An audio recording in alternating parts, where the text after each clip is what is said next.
I'm going to use this little layup table. This is just a piece of plywood with a couple of strips, 1/4-inch strips stapled to the face of it. It creates a perfect right angle here.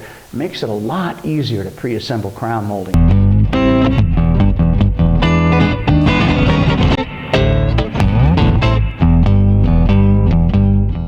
The first thing I'll do is I'll take the first 2 pieces. Here's that self-return cap.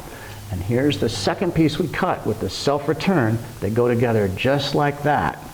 We'll put those into the layup table, and notice how that layup table will actually hold those up. These pieces will almost stand up by themselves once they're in that layup table, which makes it a lot easier to pre-assemble your moldings. The first thing I'm going to do is run a good bead of glue on both sides of this miter.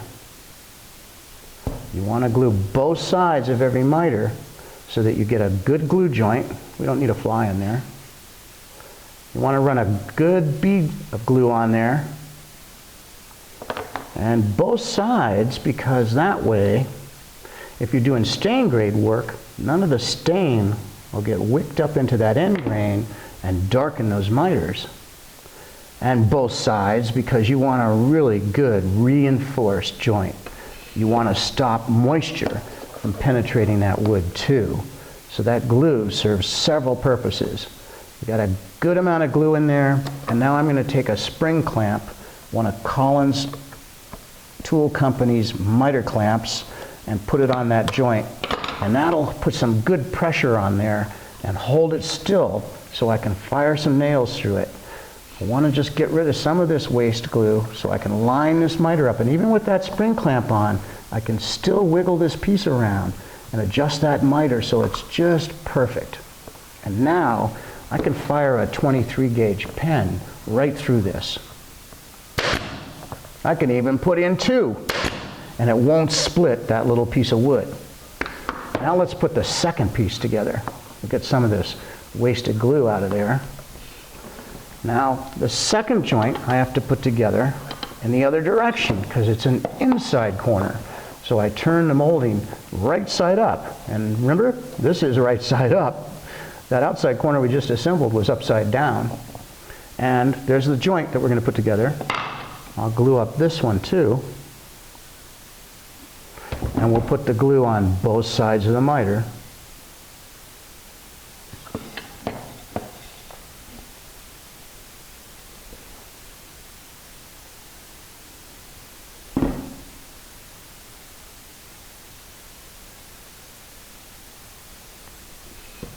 And then put that joint together too.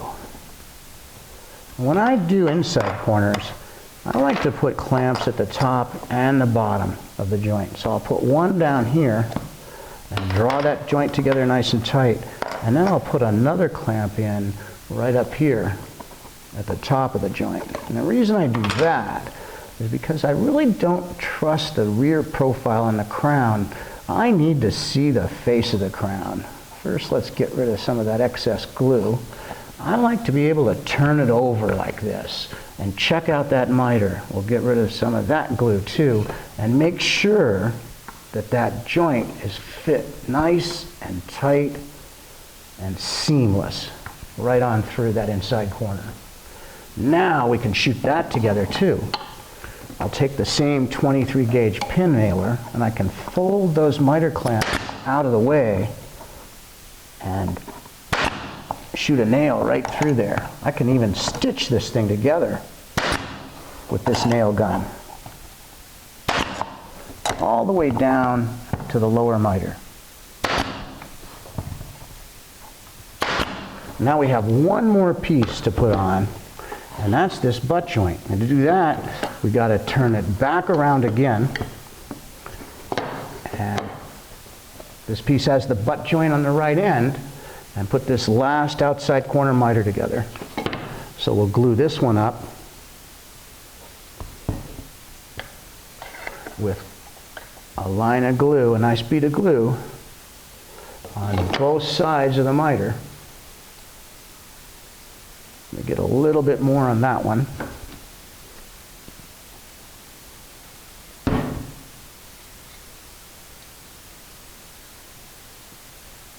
And then we can put this one together too. And this is the last miter. I'm going to put a spring clamp down here. And I'm still using my layup table to make sure that this stays square. I'm looking at the square that's remaining in here and kind of eyeballing that and keeping my pieces tight against those strips of those 1/4 inch strips of wood on the edges. Because if I don't keep the joint square, the projection and the drop on the crown molding can change. The spring angle can change. So these strips of wood on the corner here are more than just helping me keep the miters tight. They're helping me keep the spring angle the same, so the crown molding won't creep up or creep down too far. And there's one other thing I'm looking at when I'm pre-assembling these corners. Look here, really, really close. Right at this point where my measurement mark is. I can't allow this piece of crown to crowd that measurement mark, because if I do, this dimension here will decrease and could become too small. And if this piece were going around a column and there were another outside corner over here, my goodness, when I went to install it, all the outside corners would pop open. And also, keep in mind, that means if I can't crowd that pencil line, I got to look at that pencil line first before I fit this miter together. The fit of this miter isn't as important as making sure this piece of crown hits right at that pencil line. So now all I have to do is put some nails right through that miter.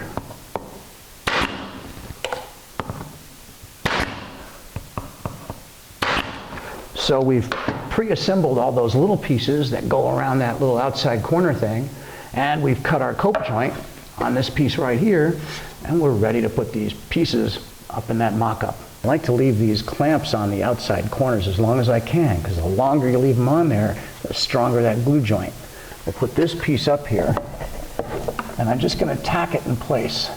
We'll just put one nail right through there, and that'll hold it up there until we put that cope joint up.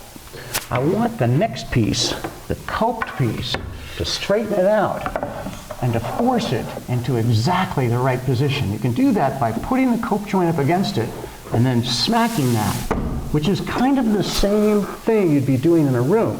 You'd be putting in your cope pieces, cut them a hair long, spring them to the wall, and they'll force your other pieces into exactly the right spring angle, so your joints will close up and be watertight. Let me just adjust this one a little bit, and there we go. That is a tight cope joint. And we could adjust this one just a little bit on this end without messing up that cope joint and push it right up against the ceiling. So it's all nice and snug and tight. And that is how to install crown molding efficiently, productively, and have a good time while you're doing it too. If you want to learn more about installing crown molding, check out my DVD series, Mastering Finished Carpentry, and take a look at the Conquering Crown Molding DVD.